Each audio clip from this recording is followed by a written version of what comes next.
இலக்கண கவிதை எழுதிய அழகே உருகியதே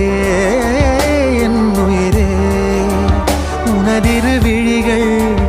இமைத்திடும் பொழுதில் பகலிரவு உரைகிறதே இதயம் கேட்குதே என் காற்றாக கனவாக கை வீசும் காதல் இவள் யாரோ